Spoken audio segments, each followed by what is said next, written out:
that? No, we are, first of all, I wanted to make my people understand what are the points we have raised in the Tiprasa Accord and what is the negotiations happening in Delhi. It is very important that our people know what are the talks which are happening and which are the agendas. So I put it across to my party members, especially at the block and district level. Second thing is we have also distributed membership forms today, and I have also said that we have to we have to understand one thing, that agar batoge to katoge. So we want, if we divide ourselves today, we'll get nothing. So today was also a talk to all my grassroots workers to understand how we should be working in the build-up towards a better tomorrow for our people. Elections will come and go, but our commitment to our people and our community must be paramount, and that is something which I wanted to ensure tonight. As you earlier also said, the second round of talks are very close. Very close. Yes. So what can we expect? We expect that there will be a full-fledged presentation by the TT-ADC to the Home Ministry. We expect the state government to send its 2 representatives. I myself, Mr. Rankhal also will be there, and it should happen by the by the end of November. We are expected that we will be called for this talk. I've had a word with Mr. Mishra, and he has said that after the 16th or 20th, he will be fixing a date for us to come and discuss this in Delhi. Any timeline for these talks to complete? See, it depends. If I today say everything is all right, then we will get something. But if we have to ask something which is concrete, if we have to keep persevering, and we have to also see how the state government is looking at a demand. If all three are in harmony, I don't see why we can't have a quick resolution. But if one side sticks to its demand and does not agree to the other, then there may be some bottlenecks which will take time and maturity to negotiate. Sir, recently you have called for an thanks. Always it was your thing to call. The IPFT had said that they are waiting for the dates to be declared. After that, they will think about coming together. This recent CWC, their central committee meeting was there. Today, the BJP president had also said that since we are in the alliance, we will try to fight this election together because we have got good result in the parliamentary election. So what is your view on that? My view is that we should all agree that development of the indigenous people and certain issues like land rights, constitutional rights and political and economic rights have to be agreed upon before we can come to any understanding. IPFT and Tipra Mota have no problem because more or less our demands, what we have been raising in memorandum, in writing, in our speeches is almost the same. Regarding BJP, if they are willing to support our demand, I don't see any reason why they should not come. Even Congress, if they are willing to support our demand, why should we object to them also? Our fight is not against any party.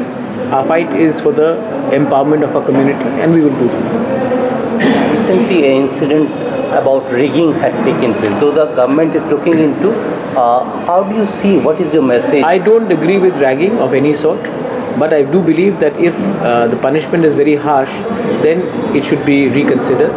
I'll meet the principal, I'll try to find out. I've met the parents of the people whose children have been pulled up for the ragging, and I'll meet the principal and understand what is their side of the story. Whatever it is, I don't think anyone should be punished so harshly either ways so that their careers are destroyed. If people have expressed remorse and apologized, then penalty should be put across, and if the ragging is not so harsh, then we have to differentiate between ragging where people are physically hurt when they are mentally targeted, or when there is a harmless banter which takes place. So we have to realize that there is a big difference between that, and I will meet the principal and I'll listen to his point of view. I've heard the parents' point of view, and I'll try to bring some sort of a resolution so that careers are not affected either ways. Sir, you have been out of the state meeting the students and other youths of the region. So what is their view about present Tripura and any scope they want to return back? The situation is still, employment has been created. What is their view about? I think people of Tripura who are studying outside realize that their career is better off outside than in Tripura. That's the reason people are going. And there are a lot of talented boys and girls. who are studying very well. They are very enterprising. But we don't seem to have a policy where we can absorb them or give them a career to become entrepreneurs or to build up the skill level. And I see a lot of frustration in them. I meet them because it's very important for me to also articulate that what I'm trying to do for them, and it's very important for me also to listen to what they are trying to, what they're thinking, what is in their heart. So I think if we can meet our youngsters halfway, we will only do service to our country and to our state. They are the future of our state. And if they feel frustrated and if they feel that they are not being heard, then we are doing injustice to our next generation. So that's the reason I go out and meet them and I engage with them. I also learn something, they also learn something from me, and that way we all actually increase each other's knowledge.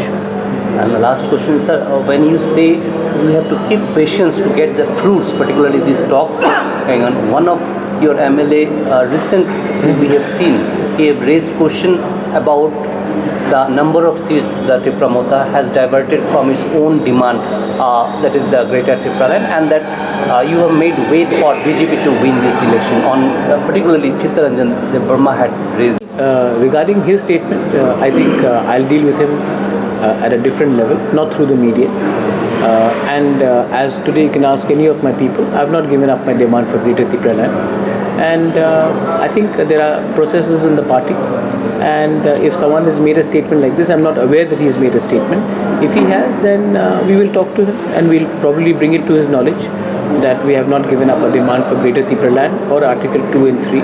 It is very clear, and even today I've articulated that to him. And made way for BJP. No, you can't make way for BJP. BJP did not come to power in Delhi because of Tipramotha. BJP came to power in Delhi because the opposition could not defeat the BJP in Uttar Pradesh, could not defeat them in Delhi, could not defeat them in Madhya Pradesh, in Gujarat. They got a lot of seats in Assam. It is not because of Tipramotha that BJP is in power in center. And that MLA himself understands that we have to talk to all the party, whichever is in center, because our demand can be only fulfilled by the central party. If tomorrow Congress is in power, I'll talk to them. So my point is, Tipramotha cannot bring Congress to power, and Tipramotha cannot claim to take the credit of bringing BJP to power in Delhi. And we have to talk to whoever is in power in Delhi to get a constitutional rights. Thanks.